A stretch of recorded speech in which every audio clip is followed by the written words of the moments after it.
anak-anak, selamat pagi, semangat belajar. Anak-anak, hari ini kita akan belajar materi pengembangan pusat-pusat keunggulan ekonomi untuk kesejahteraan masyarakat. Nah, untuk mengetahui keunggulan ekonomi yang dimiliki Indonesia serta pengaruhnya bagi kesejahteraan masyarakat, mari kita ikuti pembahasan berikut dengan penuh semangat. Keunggulan ekonomi yang ada di Indonesia, ada yang dikelola sendiri, ada yang dikelola oleh perusahaan atau investor asing. Nah, berikut beberapa contoh pusat keunggulan ekonomi yang ada di Indonesia. 1. PT Freeport Indonesia. PT Freeport merupakan perusahaan afiliasi dari Freeport McMoran Jupiter & Gold Incorporation. Nah, PT Freeport beroperasi di dataran tinggi di Kabupaten Mimika, Provinsi Papua. Kegiatannya menambang, memproses, dan melakukan eksplorasi terhadap biji yang mengandung tembaga, emas, dan perak. Nah, kontribusi dan peranan PT Freeport Indonesia antara lain: 1. Menyediakan lapangan pekerjaan bagi sekitar 30.000 orang di Indonesia. 2. Menanam investasi lebih dari 9,7 miliar US dollar untuk membangun infrastruktur perusahaan dan sosial di Papua. 3. Memberikan kontribusi dalam bentuk pajak, dividen, dan pembayaran royalti.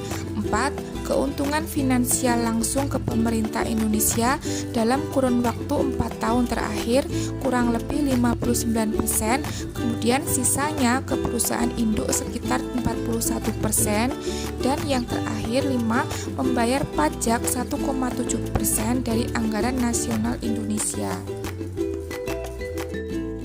2. Perusahaan Tambang Minyak Negara atau PTMN.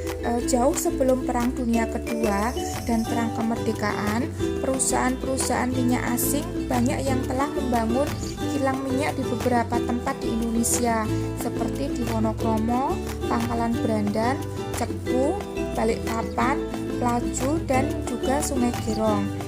Kilang minyak adalah suatu pabrik atau fasilitas industri yang mengolah minyak mentah menjadi produk petroleum yang bisa langsung digunakan maupun produk-produk lain yang menjadi bahan baku bagi industri petrokimia. Nah, produk yang dihasilkan dari kilang minyak antara lain: 1. Minyak bensin atau gasolin, 2. Minyak diesel, 3. Minyak tanah atau kerosin. Contoh kilang minyak di Indonesia antara lain sebagai berikut. 1. Kilang Pangkalan Brandan di Sumatera Utara. 2. Kilang Dumai atau Sepakning di Riau. 3. Kilang Cilacap. 4. Kilang Balikpapan di Kalimantan Timur. 5. Kilang Kasim di Sorong, Papua. 6. Kilang Balongan di Indramayu, Jawa Barat. Dan yang terakhir 7. Kilang Cepu. Berdasarkan maklumat Menteri Kemakmuran nomor 5 tanggal 5 Oktober 1945, Kilang Cepu secara resmi menjadi perusahaan tambang minyak negara. Tugasnya menjamin pengadaan BBM untuk rakyat dan pertahanan di Jawa.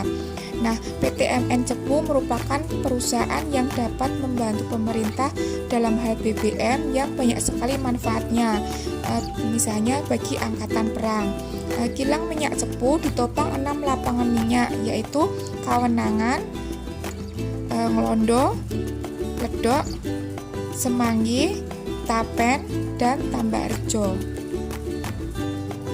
Keunggulan ekonomi Indonesia yang ketiga adalah batik.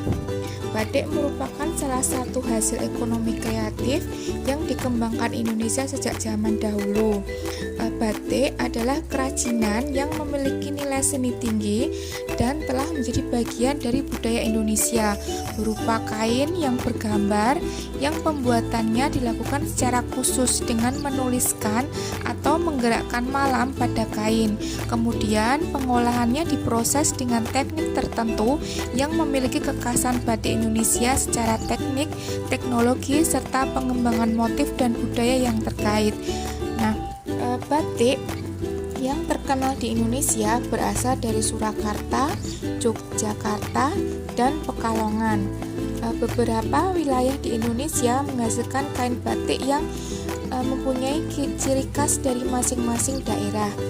Corak batik di masing-masing daerah tidaklah sama, tergantung dari kebudayaan daerah tersebut. Batik menjadi pusat keunggulan ekonomi karena batik berasal dari berbagai daerah di Indonesia dengan ciri khas dan corak yang bermacam-macam dengan nilai seni yang tinggi. Pengaruh pusat-pusat keunggulan ekonomi. 1. Migrasi penduduk. Migrasi penduduk atau mobilitas penduduk adalah perpindahan penduduk dari satu tempat ke tempat yang lain dengan tujuan untuk memperoleh sesuatu yang tidak tersedia di daerah asalnya dengan alasan yang beraneka ragam.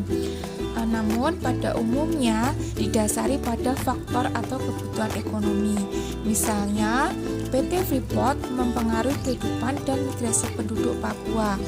Sebelum tahun 1967, wilayah Timika merupakan hutan belantara dan pada awal Freeport mulai beroperasi, penduduk yang hidupnya berpencar-pencar mulai masuk ke wilayah sekitar tambang sehingga Freeport bersama-sama membangun rumah-rumah penduduk yang layak di Jalan Kamuki. Kemudian dibangun juga rumah penduduk di sekitar selatan bandar udara yang kini menjadi kota Mimika. 2. Transportasi. Mobilitas penduduk dalam suatu negara atau antar negara tidak dapat dilakukan tanpa adanya sarana dan prasarana transportasi yang memadai.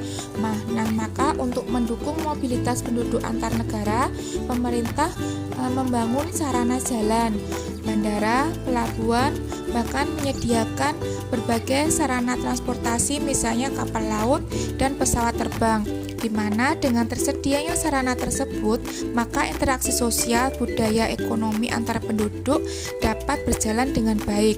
Contohnya, jalan-jalan dan infrastruktur yang dibangun sebagai sarana pendistribusian bahan baku atau hasil dari PT Freeport, pembangunan bandar udara di Timika dan pusat perbekalan, serta pembangunan jalan-jalan utama sebagai akses ke desa-desa. 3. Lembaga sosial ekonomi. Lembaga sosial merupakan keseluruhan dari sistem norma yang terbentuk berdasarkan tujuan dan fungsi tertentu dalam masyarakat. Sedangkan lembaga ekonomi merupakan bagian dari lembaga sosial yang mengatur tata hubungan antar individu yang menyangkut pemenuhan kebutuhan pokok manusia. Keberadaan pusat keunggulan ekonomi berkaitan dengan bermunculannya lembaga sosial ekonomi. Contohnya, sumbangan yang diberikan oleh PT Freeport Indonesia untuk masyarakat Papua, terutama warga yang ada di sekitar area pertambangan di Kabupaten Mimika.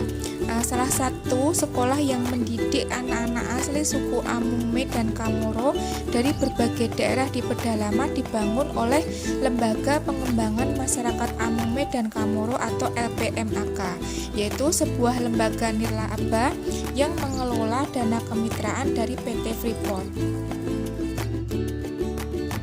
Pendidikan.